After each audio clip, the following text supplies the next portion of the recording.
Welcome to Let's Dig Deeper, a podcast devoted to exploring life through the lens of shadow work. I'm your host, Steph Flores, and together we'll journey beneath the surface into the parts of ourselves we often avoid, and the truths that shape how we lead, live, and connect. This is a space for raw reflection, radical honesty, and the kind of conversations that invite transformation. So take a breath, get present, and let's dig deeper. Welcome back to the Let's Dig Deeper podcast, guys. I'm so excited to be back with you. I know it's been a minute, but I have been hard at work, and I wanted to start this episode with asking you guys a question, and that is, how many of you choose a word for the year? Now, this word or phrase is your mantra for the year, right? And choosing a word of the year is designed to guide your decisions and really should encourage whether it be personal growth or positive change, and build consistency without the pressure of failure. And so it took me a few weeks to decide what word or phrase I wanted to build this year on, but I finally landed on the word energy. And I want to spend this year being mindful of my energy, where my energy goes, and who I'm giving it to, and how I can better control it. I decided I want this word to infiltrate every aspect of my life, right? Work, family, faith, and this podcast. And so for the rest of the year, everything we discuss will point back to energy. I'm excited to journey through the rest of this year with you, learning and growing and putting our energy where it matters most. So to kick us off, today we're talking about the energy we're responsible for. It's the energy that shapes your decisions, your reactions, and your leadership, because whether we realize it or not, energy is contagious. Your mood affects the room. Your presence affects people. Your reactions influence outcomes. But here's the uncomfortable truth that most people, I think, avoid. Your energy is your responsibility. It's not your boss's responsibility. It's not your partner's. It's not your kid's responsibility, right? It's yours. And the moment you understand that and truly take ownership of it, everything about the way you move through life really does start to change. So today we're going to dig deeper into what energy is in real life, why people unconsciously give their energy away, how your energy affects the people around you, and how to start taking responsibility for it without becoming emotionally rigid or detached. Because really taking responsibility for your energy isn't about suppressing your feelings. It's about leading yourself well. So if you are ready, let's dig deeper. So when people hear the word energy, they often think of maybe something abstract, right? But energy is incredibly practical. Energy is the emotional tone you carry, or the attitude behind your words, the way you respond to pressure, or the presence you bring into conversations, right? You can walk into a room and immediately feel someone's energy. And I'm pretty sure you know what that's like, right? Some people walk into a room and everything feels lighter. You're glad they showed up. And then others could walk into that very same room and suddenly everyone feels tense. That's energy. And the important thing to understand is energy isn't about how you feel internally. It's what you project externally. Your internal state leaks into your behavior. So for example, if you're overwhelmed but unaware of it, you might become short with people. Or if you're insecure but unaware of it, you might become defensive. Or if you're anxious but unaware of that anxiousness, you might rush decisions or over control situations, right? And the people around you feel that, even if they can't articulate it, right? Even if they can't put their finger on it, they know something's off. This is why energy matters so much in leadership and relationships or parenting and friendships, because people don't just respond to your words. They respond to your emotional presence. And that's why responsibility matters. And it's not perfection. It's not having to be perfect. It's being mindful and being responsible. Right? So one of the biggest lies I think we tell ourselves is this: other people are responsible for how I feel. And we say things like, they made me angry, or they ruined my day, or they stressed me out, or they drained my energy. But here's the truth. People can influence your emotional response, but they don't control it. And that difference matters there, because when we believe other people control our energy, we unknowingly give away our power. And we start living reactively, right? Our mood becomes dependent on other people's behavior, circumstances, and outcomes we can't control. And that creates emotional instability, because your day becomes a roller coaster depending on who you encounter and what happens.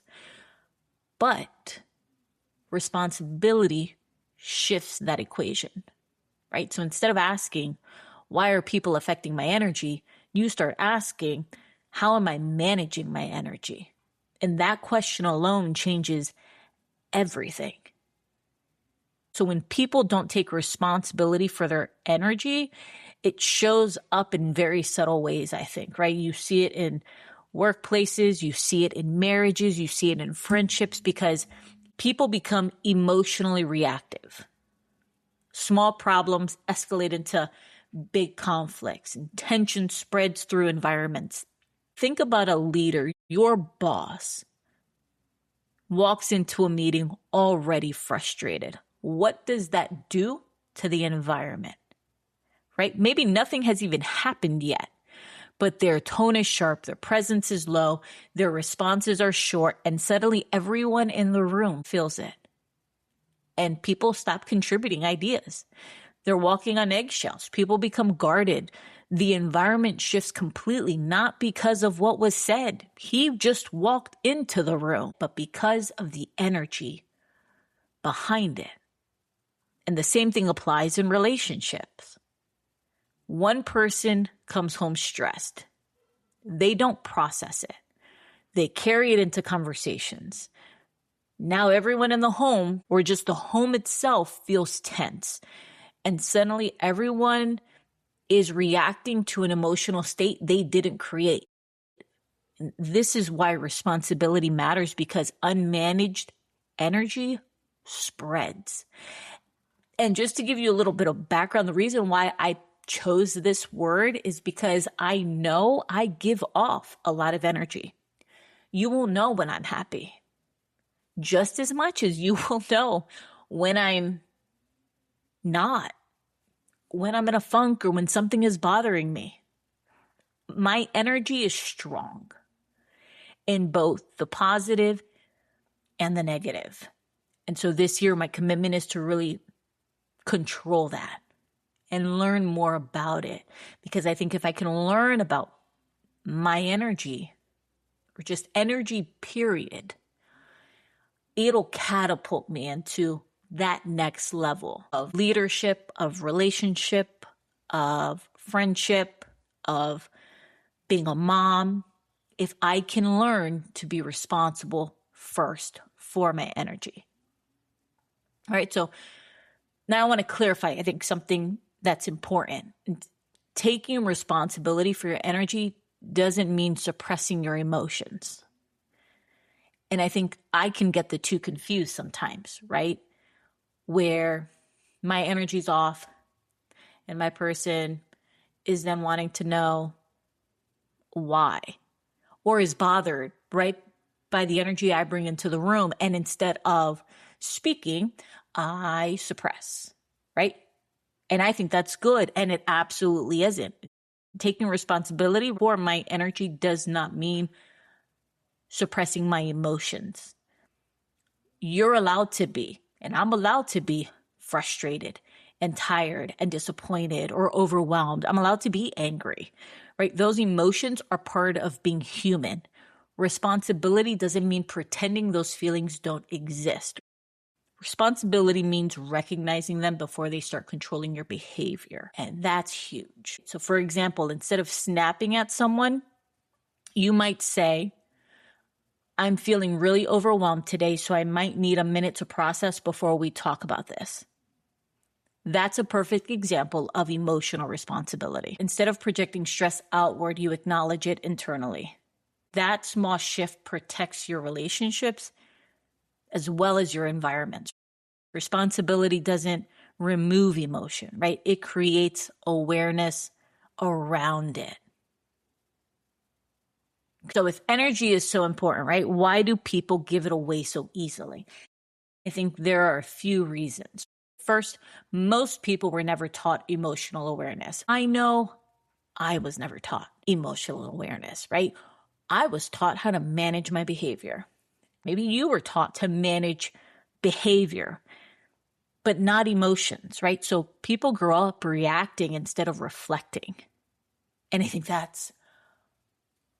God, if you can take anything away from this podcast, is the importance of reflecting and then reacting.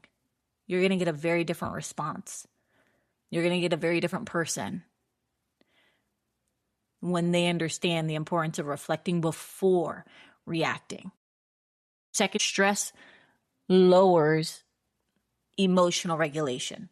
So I think when you're exhausted, overwhelmed, or constantly pressured, your ability to manage energy decreases. You become more reactive, not because you're a bad person, but your system is just overloaded, right? And third, I think some people develop patterns where external validation controls their emotional state. So if someone praises them, they feel great. But if someone criticizes them, their entire mood collapses. Just a moment, they could be having the greatest day, and someone gives them constructive feedback, and just like that, they take it as criticism, and their entire mood collapses. Their energy completely shifts, right? And it's because their energy becomes dependent on outside approval. And that's exhausting because now your emotion lives in someone else's hands. So taking responsibility for your energy means reclaiming that responsibility. One of the most powerful places where energy shows up is in relationships, right? We often think relationships are about communication. And that's not to say that they aren't, but I think they're also about emotional climate. Two people can say the same exact phrase, words, whatever you want to call it, but the energy behind them changes everything. So for example, you can say, "Are you okay?"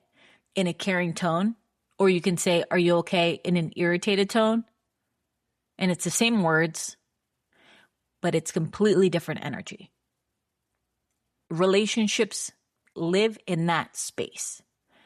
If your energy is constantly defensive, critical, or tense, people feel like they have to walk on eggshells around you.